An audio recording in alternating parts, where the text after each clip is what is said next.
Hello friend. आज अपन पढ़ने जा रहे हैं बायोडाइवर्सिटी हॉटस्पॉट के बारे में। तो सबसे पहले आता है कि बायोडाइवर्सिटी या हॉटस्पॉट क्या होता है। तो ये एक पर्टिकुलर जियोग्राफिक रीजन होता है जिसमें क्या होता है, high level of plant and animal species richness. अब स्पीसीज रिचनेस का क्या मतलब हुआ कि number of species in a particular area.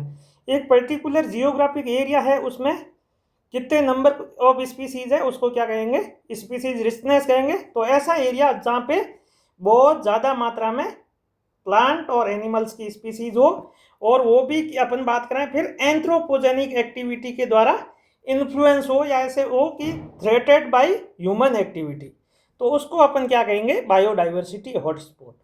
तो सबसे पहले बायोडाइवर्सिटी हॉटस्पॉट टर्म थी वो नॉर्मन मेयर ने 1988 में काम में ली, और इन्होंने क्या किया, level of plant endemism in and significant habitat loss के आधार पे कितने पार्ट में बांटा, 10 हॉटस्पॉट में बांटा।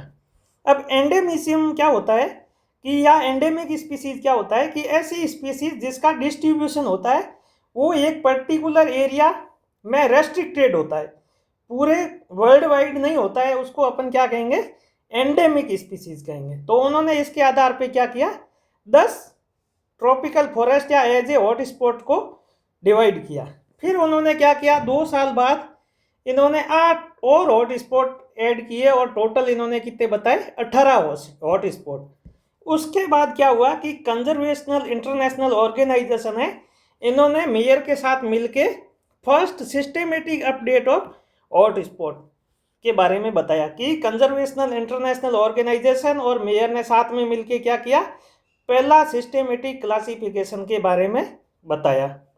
तो फिर इन्होंने क्या किया, जो कंजर्वेशनल इंटरनेशनल है, इन्होंने 2 क्वांटिटेटिव क्राइटेरिया डिटरमाइन किया कि इसके आधार पे अपन क्या करेंगे, हॉट स्पॉट का निर्धारण करेंगे या इनका डिटर्मिनेशन करेंगे। तो पहला क्राइटेरिया क्या था कि ऐसा एरिया जिसमें लगभग 1500 स्पीसीज हो वेस्कुलर प्लांट की एज ए एंडेमिक, या ऐसा बात करें कि represent more than 5% of world total. इसका क्या मतलब हुआ कि ऐसा एरिया उसमें या तो 1500 वेस्कुलर प्लांट की एंडेमिक स्पीसीज हो, या टोटल नंबर ऑफ स्पीसीज अपन बात करें 0.5% वर्ल्ड बायोडाइवर्सिटी की हो। जैसे पूरे वर्ल्ड में मान लो कि 10,000 स्पीसीज है, उसका 0.5% प्लांट स्पीसीज उस रीजन में होनी चाहिए। तो पहला क्राइटेरिया तो ये था। दूसरा क्या था कि it must loss more than 70% of original या नेटिव हैबिटेट। लगभग अपन बात करें कि एंथ्रोपोजेनिक एक्टिविटी या हैबिटेट लॉस, हैबिटेट फ्रेगमेंटेशन की वजह से लगभग अप्रोक्सीमेटली 70% वो हैबिटेट या एरिया डिस्ट्रॉय हो चुका है। इन क्राइटेरिया के आधार पे हॉट स्पॉट का डिटर्मिनेशन किया गया। फिर अगला आता है कि इन अपन हॉट स्पॉट का कंजर्वेशन क्यों कर रहे हैं। तो इनका क्या होता है, पूरे के पूरे वर्ल्ड की बायोडाइवर्सिटी को मेंटेन या इनकी सिग्निफिकेंस ऐसे होती है क्योंकि ये इन एरिया में बहुत ही ज़्यादा मात्रा में रेयर एंड इंडेंजर्ड स्पीसीज होती है, जो कि अभी वर्तमान में क्या है, सीवियरली अफेक्टेड है due to habitat loss, fragmentation and degradation. इस वजह से इनका अभी वर्तमान में कंजर्वेशन के ऊपर बहुत ज़्यादा ध्यान दिया गया है। ठीक है। फिर अपन बात करें, ऐसी एक डेफिनेशन है जिसके according protected of these hot spot from excessive exploitation would be reduce mass extinction by 30%। अगर इन अपन हैबिटेट का कंजर्वेशन करें पर्टिकुलर, किसके ओवर एक्सप्लॉइटेशन से बचाएं इनको, तो अपन बात करें जो 6 मास एक्सटेंशन होने वाला है उससे अपन बच सकते हैं। तो फिर अगला आता है कि कंजर्वेशन इंटरनेशनल ने अब वर्तमान में 36 बायोडाइवर्सिटी हॉटस्पॉट का निर्धारण किया गया था। पहले ये कितने थे, 34 है, अब वर्तमान लेटेस्ट अपडेट के अकॉर्डिंग 36 है। ठीक है। अब अपन बात करें ये हॉट स्पॉट इतने ज़रूरी क्यों है। तो इनके अपन जियोग्राफिक एरिया की बात करें तो इनका जियोग्राफिक एरिया तो कितना है, 2.5%। पर अपन बात करें ये लगभग 50% वर्ल्ड की ऑल एंडेमिक स्पीसीज प्लांट की है वो इसमें पाई जाती है। एरिया तो बहुत कम है पर इनमें जो प्लांट की स्पीसीज है तो वो बहुत ही ज़्यादा मात्रा में। फिर इसके अलावा 43% birds, mammals, reptiles, amphibian species भी इस रीजन में एंडेमिक है। ठीक है, अब यह है लिस्ट ऑफ बायोडाइवर्सिटी हॉटस्पॉट। ये आप लोग पढ़ लेना कौन से रीजन में कौन कौन से हॉटस्पॉट है। टोटल 36 हॉटस्पॉट को मैंने यहाँ मेंशन किया है। अब आता है बायोडाइवर्सिटी हॉटस्पॉट इन इंडिया। तो इंडिया में अपन बात करें टोटल 4 हॉटस्पॉट है। तो उसमें पहला आता है वेस्टर्न घाट, या इसको पूरा अपन बोले तो वेस्टर्न घाट और श्रीलंकन रीजन आएगा, जिसमें अपन बात करें इंडिया के स्टेट की बात करें तो महाराष्ट्र, कर्नाटका, तमिलनाडु, केरला टू श्रीलंका वाला रीजन आएगा। या वेस्टर्न घाट है टोटल, कई बुक में वेस्टर्न घाट लिखा हुआ है, कई बुक में क्या हुआ लिखा हुआ है वेस्टर्न घाट टू श्रीलंका लिखा हुआ है, इसलिए मैंने दोनों को मेंशन किया है। फिर अपन बात करें, इसको यूनेस्को ने वर्ल्ड हेरिटेज साइट के रूप में दर्जा दिया गया है, क्योंकि इस एरिया में लगभग 39 प्रोटेक्टेड एरिया है, जिसमें national park, reserve forest, wild life sanctuaries है। अब प्रोटेक्टेड एरिया क्या होते हैं, इन सीटू कंजर्वेशन के लिए इंपॉर्टेंट है। ये जब अपन नेक्स्ट क्लास में आएंगे तब मैं प्रोटेक्टेड एरिया के ऊपर पूरा कंप्लीट वीडियो लेके आऊँगा, जिसमें बताऊँगा कि नेशनल पार्क क्या होते हैं, सेंचुरीज क्या होती है, रिजर्व फॉरेस्ट क्या होता है, उनके बारे में अपन उस टाइम बात करेंगे। अब बात करें ये जो वेस्टर्न घाट रीजन है, इसमें लगभग अपन बात करें इंडिया का 27% फ्लोरल स्पीसीज है वो इस रीजन में। अब आती है बात की वेस्टर्न घाट रीजन में कौन कौन से फॉरेस्ट टाइप मिलते हैं। तो अपन बात करें अगर 500 मीटर एलिवेशन से कम वाले रीजन में क्या होता है, एवरग्रीन फॉरेस्ट है, और जो मिड एलिवेशन रीजन है उसमें क्या है, सेमी एवरग्रीन फॉरेस्ट है। और अपन बात करें फिर अगला, तो इस सदर्न वेस्टर्न घाट को और क्या बोलते हैं, मालाबार रीजन के नाम से भी जाना जाता है। और IUCN ने वर्तमान में इस एरिया में 3 एरियाज को क्या है, थ्रेटेंड एरियाज के रूप में आइडेंटिफाइड या मार्क किया है, क्योंकि इन एरियाज का हैबिटाट लॉस या ओवर एक्सप्लॉइटेशन की वजह से डे बाय डे क्या हो रहा है, विनाश हो रहा है। इसके आधार पे अगस्त्यामलई हिल, साइलेंट वैली और पेरियाई नेशनल पार्क है, इनको थ्रेटेंड एरियाज के रूप में IUCN ने मार्क किया है। अब बात आती है कि वेस्टर्न घाट में प्लांट की एंडेमिक स्पीसीज की बात करें तो 3049 स्पीसीज है। इसके अलावा इस एरिया में रेप्टाइल्स की बहुत ज़्यादा एंडेमिक स्पीसीज है। बाकी ये जो स्पीसीज का डेटा है ये आप देख लेना। फिर अगला आता है Indo Burma region. Indo Burma region ये कहाँ है, अपन बात करते हैं नॉर्थ ईस्ट रीजन इंडिया की होता है, जिसमें अपन क्या आता है, अरुणाचल प्रदेश, आसाम, मेघालय, मणिपुर, त्रिपुरा, मिजोरम, नागालैंड और सिक्किम। ठीक है, इस रीजन में अपन बात करें तो ये ईस्टर्न हिमालयन बायोम का पार्ट है। जब अगला वीडियो में बनाऊंगा तो उसमें बायोम्स के बारे में भी जिक्र करेंगे। अभी के लिए इतना याद रखें कि ये ईस्टर्न हिमालयन बायोम्स का पार्ट है।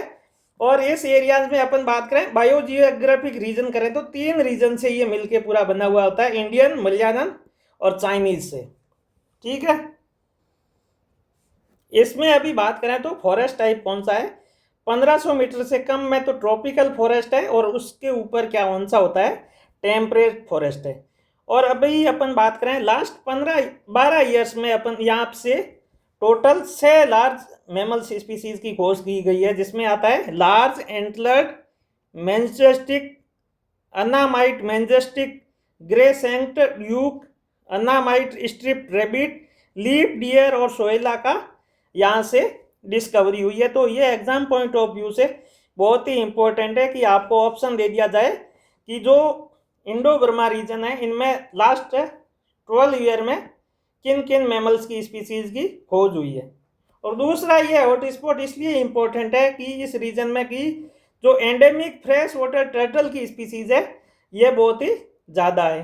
फिर अपन अगला आता है कि इसमें इस रीजन में कई प्रिमिटिव एंजियोस्पर्म फैमिलीज और उनके स्पीसीज यहाँ मिलती है, जैसे विंट्रेसी हो गया, मंगोलियसी हो गया, इनके प्लांट्स यहाँ मिलते हैं।